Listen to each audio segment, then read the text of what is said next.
Hi everyone. इस lecture में हम लोग बात करेंगे about inline and block elements in HTML. अब ये इनलाइन और ब्लॉक एलिमेंट्स होते क्या हैं? सबसे पहले बात करते हैं ब्लॉक एलिमेंट्स से। Block element take up the complete width of the screen available. मतलब कि अपनी पूरी जितनी भी विड्थ होगी लैपटॉप स्क्रीन की या फिर पीसी की, वो पूरी की पूरी विड्थ ऑक्युपाई कर लेगा एक block element. Plus the next elements start from the next line. That means पूरी लाइन उसने ऑक्युपाई कर ली। दैट मीन्स अब नेक्स्ट लाइन से जो अलग उसके बाद वाली एलिमेंट है वो स्टार्ट होगी। Now inline elements. Inline element take up only necessary width. That means जितनी उसकी कंटेंट की विड्थ है उतनी ही विड्थ वो लेगा। दैट मीन्स अगर जैसे ब्लॉक एलिमेंट यहाँ पे हम लोगों ने लिखा है तो इसकी जितनी कंटेंट की विड्थ है इतनी ही जगह वो लेगा। ठीक है। Plus they don't start from next line. मतलब कि उसके बाद और भी एलिमेंट्स प्लेस हो सकते हैं। इसे एक रियल लाइफ एग्जांपल से समझते हैं। Think of a car parking. Okay. जिसमें क्या हो रहा है, एक कार एक लाइन में अगर पार्क हो जा रही है तो उसके बाद जितनी भी स्पेस हो उसके बाद उस लाइन में फर्क नहीं पड़ता, सिर्फ एक ही कार पार्क होगी। ठीक है। देन दूसरी अगर कार पार्क होनी है तो वो उसके बाद होगी। तो ये ब्लॉक एलिमेंट इस हिसाब से होता है कि वो पूरा का पूरा लाइन ऑक्युपाई कर लेता है। ठीक है। अब और एक कार पार्किंग है जिसमें जैसे नॉर्मल कार पार्किंग होती है कि एक कार उतनी ही स्पेस लेगी जितना उसका डायमेंशन है। ठीक है। दैट मीन्स एक लाइन में बहुत सारे कार पार्क्स हो सकते हैं। तो एक लाइन में यहाँ पर जैसे 3 कार पार्क्ड हैं, तो वैसे बहुत सारे जितने भी उस लाइन में फिट हो सकते हैं उतने कार पार्क हो सकते हैं। सो ये होता है इनलाइन एलिमेंट। सो हम लोगों ने ये तो देख लिया एग्जाम्पल से। अब चेक करते हैं हमारे पास कौन कौन से एलिमेंट्स हैं जो कि इनलाइन एलिमेंट्स हैं एचटीएमएल में, एंड कौन कौन से ब्लॉक लेवल एलिमेंट्स हैं। दैट मीन्स कौन कौन से ऐसे एलिमेंट हैं जो कि पूरी की पूरी लाइन को ऑक्युपाई करते हैं, एंड कौन कौन से ऐसे एलिमेंट हैं जो कि एक के बाद एक लग सकते हैं। दैट मीन्स एक ही लाइन में मल्टीपल एलिमेंट्स हो सकते हैं। तो सबसे पहले है हमारे पास block element, that is the header element. ठीक है। अब चलते हैं वीएस कोड में एंड दो हेडर एलिमेंट्स क्रिएट करके देखते हैं। हम लोग जाएंगे वीएस कोड में एंड यहाँ पे क्या करते हैं हम लोग, इसे हटाएंगे एंड H1 दो क्रिएट करेंगे हम लोग। H1 सबसे पहले फर्स्ट वाले पे लिखते हैं हेलो वर्ल्ड। ठीक है। एंड और एक H1 क्रिएट करेंगे जिसमें हम लोग लिखेंगे नमस्ते। ठीक है। एंड सेव कर दिया इसे। एंड फिर चलते हैं जहां पर हम लोगों ने ओपन कर रखा था क्रोम ब्राउजर में, वहां पे। सो यहाँ पे अगर हम लोग चेकआउट करेंगे, पहले रिफ्रेश कर लेते हैं, तो देखेंगे हेलो वर्ल्ड जो कि एक छोटा सा ही टेक्स्ट है, वो पूरा का पूरा लाइन ऑक्युपाई कर रहा है। एंड नमस्ते जो हम लोगों ने लिखा था सेकंड वाले H1 टैग में, वो सेकंड लाइन पे आ रहा है। अब एक बार इसे इंस्पेक्ट करके भी देख सकते हैं कि ये कितना विड्थ ले रहा है। हम लोगों ने इंस्पेक्ट करा एंड यहां से चेक करेंगे तो यहां देखेंगे हेलो वर्ल्ड पे, तो ये पूरा का पूरा लाइन ऑक्युपाई कर रहा है। Same with the case of ये नमस्ते वाला जो टेक्स्ट है कि ये पूरा का पूरा लाइन ऑक्युपाई कर रहा है। दैट मीन्स हेडर टैग्स जो हैं, that means H1 H2 H3 H4 H5 H6, ये सारे हमारे ब्लॉक लेवल एलिमेंट्स हैं। मतलब कि ये पूरे के पूरे लाइन को, पूरे के पूरे विड्थ को ऑक्युपाई करते हैं।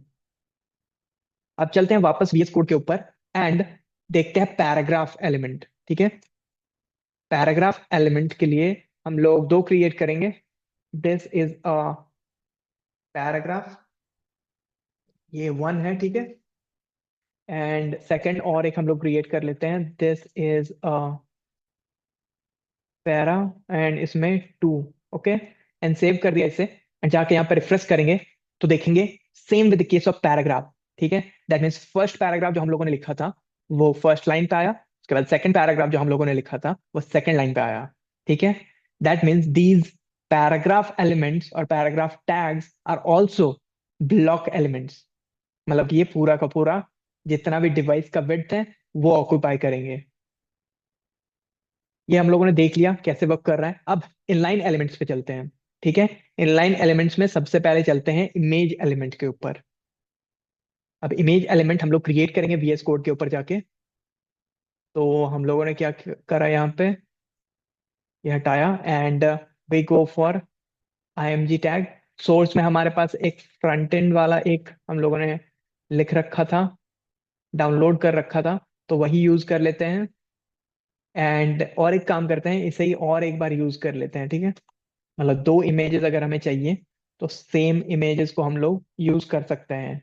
तो इसीलिए क्या करा, मैंने दो बार सेम इमेज को शो कराया। और क्योंकि मैंने अभी बोला कि ये एक इनलाइन एलिमेंट है, तो क्या होना चाहिए, ये सेम लाइन के ऊपर आना चाहिए। दैट मीन्स पहला इमेज आएगा देन सेकंड इमेज आएगा। अब देखते हैं, रिफ्रेश करा मैंने, तो ये दोनों इमेजेस आ रहे हैं मेरे पास, ठीक है। एंड अगर हम लोग यहाँ पे जाके इंस्पेक्ट करने के बाद चेक करेंगे, तो हम लोग देखेंगे ये उतना ही विड्थ ऑक्युपाई कर रहा है जितना कि उसका एक्चुअल विड्थ है। दैट मीन्स इमेज का एक्चुअल विड्थ है, ठीक है। और एक चीज अगर हम लोग देखें कि ये हमेशा ऐसी बात नहीं है कि ये सेम लाइन पे आएगा। It depends on the width. अगर इसकी विड्थ कंप्लीट स्क्रीन जितनी होती तो फिर डेफिनेटली सेकंड वाला उसके नीचे आता। So this is an inline element. इसका मतलब वो कंटेंट जितना है, दैट मीन्स इमेज का विड्थ जितना है उतना ही ऑक्युपाई करेगा, उससे ज्यादा नहीं।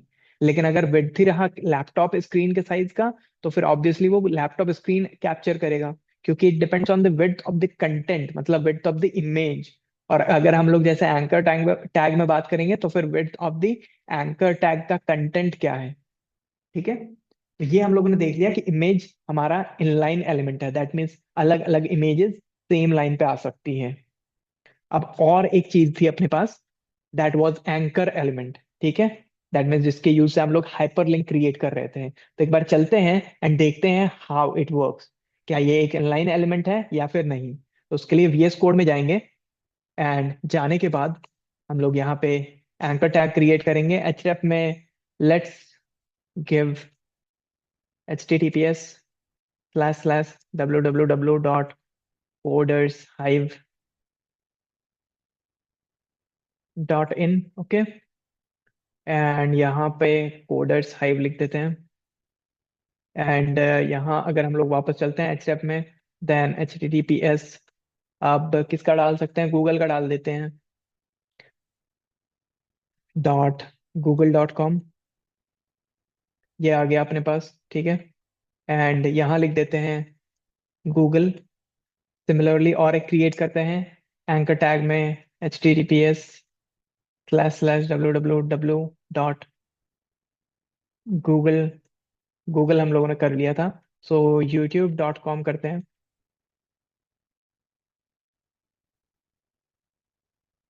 सो यूट्यूब कर लिया मैंने।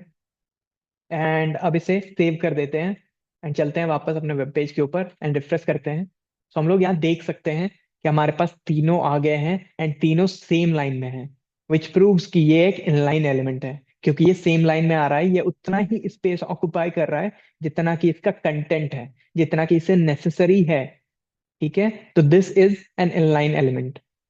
तो इस हिसाब से हम लोग समझ चुके हैं कि कौन कौन से हमारे टैग्स हैं जो कि हमारे इनलाइन टैग्स हैं या फिर इनलाइन एलिमेंट्स हैं, एंड कौन कौन से ऐसे टैग्स हैं लाइक हेडर एंड पैराग्राफ जो कि हमारे ब्लॉक लेवल एलिमेंट्स है। दैट मीन्स वो पूरा का पूरा अपना विड्थ ऑक्युपाई करते हैं। डजेंट मैटर कि कितना बड़ा कंटेंट है या फिर कितना छोटा कंटेंट है, ओके।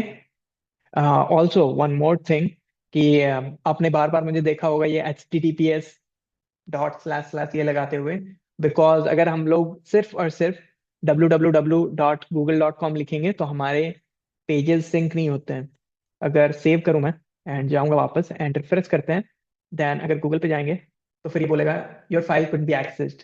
सो क्या करना चाहते हैं हम लोग कि हम लोग यहाँ .com जैसे ही हम लोग सर्च करते हैं एंड यहाँ पे जाके जो ऊपर अपने पास आता है पूरा का पूरा, दैट इज https://www.google.com। तो कोई भी अगर हमें ऐसी वेब पेज है जो कि अपने वेब पेज के साथ लिंक करनी है, तो ये पूरी की पूरी अलॉन्ग विद द https या फिर दूसरा कोई प्रोटोकॉल होगा तो वो, तो उससे पूरा का पूरा लिंक उठाना है एंड href के अंदर डालना है, then only it will sync. Otherwise जो आपने देखा that file can't be accessed और समथिंग, वैसे कुछ एरर आएगी, ठीक है। So I hope you that you understood what are the inline elements, what are the block elements, and वो कैसे वर्क कर रहे होते हैं। कि inline elements सिर्फ उतना ही स्पेस लेते हैं जितनी नेसेसरी है, while द ब्लॉक एलिमेंट, उसका कंटेंट कितना भी छोटा हो या फिर कितना भी बड़ा हो, they take up the entire screen width. ठीक है। I hope you like this lecture, and I'll see you in the next lecture.